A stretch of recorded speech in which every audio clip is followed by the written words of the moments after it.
आज ज्येष्ठ शुक्ल दशमी शके 1937 स्वातंत्र्यवीर सावरकर जयंती सादर करत आहोत ठाणे वार्ता। ठळक घडामोडी।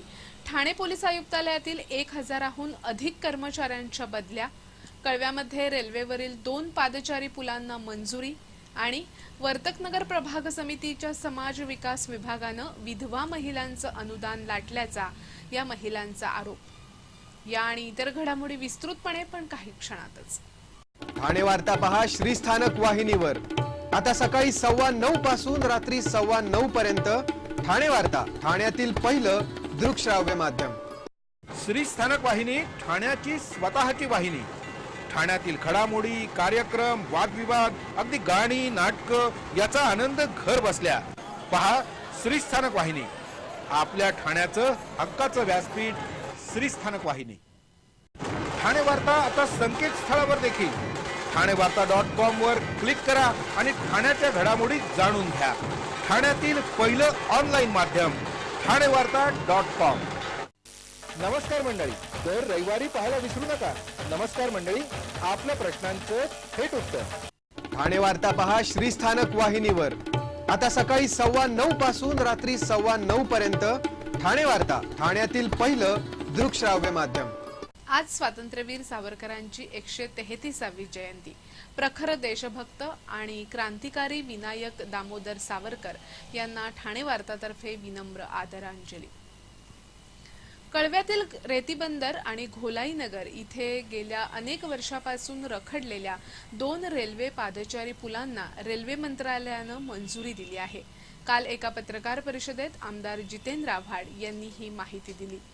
अवघ्या 20 दिवसात हे पूल मंजूर करून घेण्याची किमया आव्हाड यांनी साधली असून या दोन्ही पादचारी पुलांना मध्य रेल्वे विकास महामंडळानं मान्यता दिल्याचं पत्रच आमदार जितेंद्र आव्हाड यांनी या पत्रकार परिषदेत सादर केलं।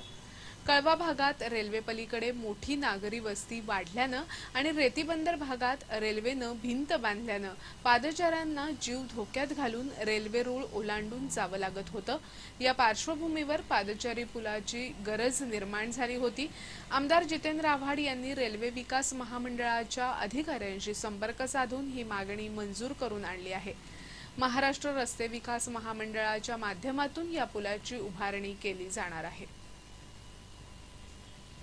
आयकर विभागाचे कर्मचारी असल्याची बतावणी करून दिवसाढवळ्या एका युवकाचं अपहरण करत त्याच्याकडील 7.5 लाख रुपये लुटणाऱ्या त्रिकुटाचा सध्या ठाणे पोलीस शोध घेत आहेत। ज्ञानसाधना महाविद्यालयाजवळील परबवाडी इथे राहणारा आदित्य सावंत हा एका परकीय चलन विनिमय केंद्रात नोकरी करतो। मंगळवारी दुपारी पाऊणच्या सुमारास ठाणे रेल्वे स्थानकाजवळील एटीएम बाहेर एका ग्राहकाची 7.5 लाखांची रोकड घेऊन उभा असताना अचानक 2 जण तिथे आले आणि आपण आयकर विभागाचे कर्मचारी असून त्याला मोटारीत बसण्यास सांगितलं। मोटारीतून त्याला गायमुख इथे नेण्यात आलं आणि त्याच्याकडील 7.5 लाख रुपयांची रोकड जप्त केली जात असल्याचं सांगून त्याच्याकडून काढून घेण्यात आली। नंतर आदित्यला दुसऱ्या एका रिक्षात बसवून पाठवून देण्यात आलं। मात्र ही फसवणूक नसून हा बनाव असल्याचा संशय पोलिसांकडून व्यक्त करण्यात आला आहे।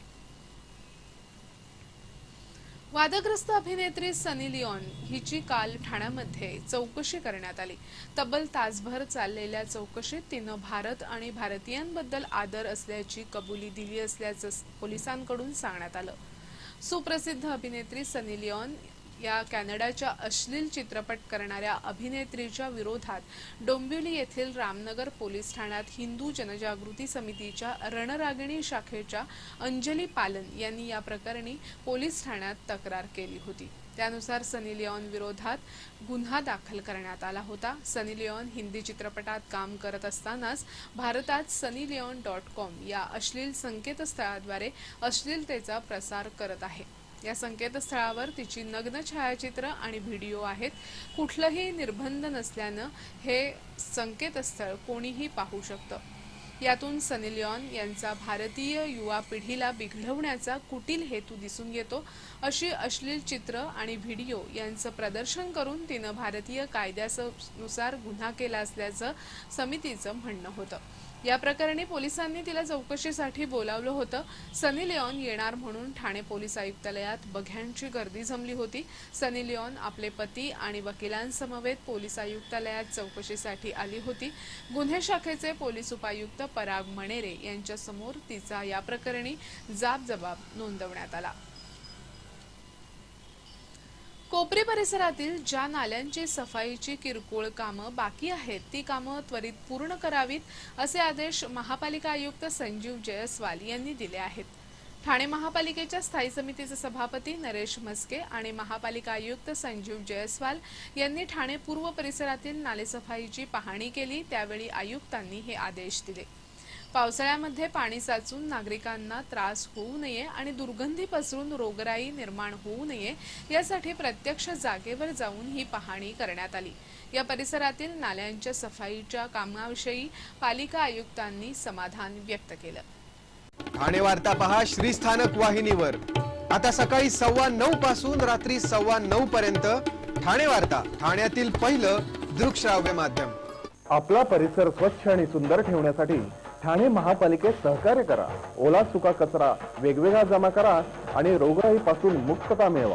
ठाणे वार्ता आता संकेतस्थळावर देखील ठाणेवार्ता.com वर क्लिक करा आणि ठाण्याच्या घडामोडी जाणून घ्या। ठाण्यातील पहिलं ऑनलाईन माध्यम ठाणेवार्ता.com। डॉक्टर आणि रुग्णांचं पिढ्यानपिढ्यांचं जिव्हाळ्याचं नातं म्हणजेच डॉक्टर बेडेकर हॉस्पिटल आता अत्याधुनिक सोयी सुविधा आणि तंत्रज्ञान युक्त वंध्यत्व निवारण केंद्रात IVF आणि टेस्ट ट्यूब बेबीचीही सुविधा। Doctor Bedekar hospital, Maharshi Karvepath, Thane. 65 वर्षांची निरंतर सेवा। Jaipuri jewellery exhibition cum sale, 50% बचत। American diamond sets, mangalsutra, fancy bracelet, fancy earring top, radium आणि गोल्ड प्लेटेड बांगड्या आणि अन्य ज्वेलरी फक्त जयपुरी ज्वेलरी एक्झिबिशन मध्ये, अशोका बेसमेंट जवळ, गोखले रोड, नौपाडा, ठाणे पश्चिम। ठाणे वार्ता पहा श्रीस्थानक वाहिनीवर आता सकाळी 9:15 पासून रात्री 9:15 पर्यंत ठाणे वार्ता, ठाण्यातील पहिलं दृकश्राव्य माध्यम। मोखाड्यातील महात्मा गांधी ग्रामीण रोजगार हमी योजनेअंतर्गत काम करणाऱ्या मजुरांना दिवसभराची मजुरी म्हणून फक्त अवघे 11 रुपये मिळत असल्याचं श्रमजीवी संघटनेनं उघडकीस आणलं आहे। श्रमजीवी संघटनेतर्फे रोजगार हमी योजनेवर काम करणाऱ्या मजुरांच्या सहभागानं बिऱ्हाड मोर्चाचं आयोजन तहसील कार्यालयावर करण्यात आलं होतं। रोजगाराच्या शोधार्थ जेव्हा मजूर स्थलांतरित होतात तेव्हा ते ज्याप्रमाणे आपलं बिऱ्हाड बारदान सोबत घेऊन निघतात त्याचप्रमाणे शेकडो मजूर त्यांची बिऱ्हाड डोक्यावर ठेवून मोखाडा तहसील कार्यालयावर धडकले होते। या बिऱ्हाड मोर्चाच्या दरम्यान मोर्चेकऱ्यांनी दुपारचं जेवणही तहसील कार्यालयातच बनवलं आणि विशेष म्हणजे श्रमजीवी मजुरांसह तहसीलदार परवेज पिरजादा आणि विकास अधिकारी प्रमोद गोडांबे, कृषी अधिकारी AP परदेशी यांनाही जेवणाचा आस्वाद देण्यात आला। पाणी टंचाईवर ठोस नियोजन करणं, विद्युत महामंडळाच्या हलगर्जीपणामुळे मृत्यू झालेल्या सोनू बांगाड या 7वीच्या विद्यार्थिनीला नुकसान भरपाई देणं अशा विविध मागण्यांचं निवेदन यावेळी श्रमजीवी संघटनेतर्फे देण्यात आलं। अक्षरगंध आणि बी स्मार्ट बी पॉझिटिव्ह यांच्या संयुक्त विद्यमानं डोंबिवलीमध्ये विद्यार्थी पालक सुसंवाद मार्गदर्शन सत्राचं आयोजन करण्यात आलंय। 30 मे रोजी म्हणजे येत्या शनिवारी संध्याकाळी 5 वाजता डोंबिवलीतील जोंधळे विद्यामंदिरात या कार्यशाळेचं आयोजन करण्यात आलंय। यावेळी प्रेमचंद गदिमा आणि वीस खांडेकर यांच्या लोकप्रिय कथा ऐकण्याची संधी मिळणार असून शीतल दिवेकर कथाकथन करणार आहेत। समुपदेशिका स्वाती परब मुलांच्या स्वभावापासून ते करिअर पर्यंत विविध विषयावर मार्गदर्शन करतील, तर आर्ट ऑफ लिव्हिंगचे जितेंद्र अत्तरदे ध्यान साधना आणि एकाग्रता यावर प्रात्यक्षिकासह मार्गदर्शन करणार आहेत। या कार्यशाळेला प्रवेश मोफत असून नावनोंदणी आवश्यक आहे। नोंदणीसाठी 0251 248 0836 या क्रमांकावर संपर्क साधावा। दुचाकीवरून आलेल्या 3 युवकांनी 2 युवतींचा विनयभंग करण्याचा प्रकार कॅसल मिल परिसरात घडला आहे। काल दुपारी 2:15च्या सुमारास या 2 युवती रिक्षा पकडण्यासाठी सुमेर कॅसल समोर उभ्या असताना दुचाकीवरून 3 युवक तिथे आले आणि त्यांनी या युवतींवर शेरेबाजी सुरू केली। या युवतींना रिक्षात बसण्यासही या युवकांनी प्रतिबंध केला। या युवतींनी या प्रकरणी तक्रार केल्यानंतर सध्या पोलीस या 3 युवकांचा शोध घेत आहेत। ठाणे महापालिकेच्या वर्तकनगर प्रभाग समितीतील समाज विकास विभागानं विधवा महिलांचं अनुदान लाटल्याचा आरोप या महिलांनी केला आहे। या महिलांनी विधवा महिला स्वयंरोजगारासाठी अनुदान या योजनेअंतर्गत समाज विकास विभागाकडे अर्ज केले होते। त्यानंतर या महिलांना वर्तकनगर प्रभाग समितीतून अनुदान मिळण्यासाठी पात्र असल्याचं कळवण्यात आलं होतं। पण या महिलांनी संपर्क साधल्यावर मात्र या महिलांचं वय 50 वर्षापेक्षा अधिक आहे असं सांगून त्यांना अपात्र ठरवत अनुदान नाकारण्यात आलं। स्थानिक नगरसेविका परिशा सरनाईक यांनी ही बाब महापौरांसमोर समाज विकास विभागाच्या उपायुक्तांपर्यंत सर्वांच्या निदर्शनास आणली, तरीही गेले 3 महिने अनुदान नाकारण्यात आलं आहे। इतर प्रभाग समित्यांमध्ये 50 वर्षावरील विधवा महिलांना धनादेश देण्यात आला, तर वर्तकनगर प्रभाग समितीमध्येच वेगळा नियम का, असा या महिलांचा प्रश्न आहे।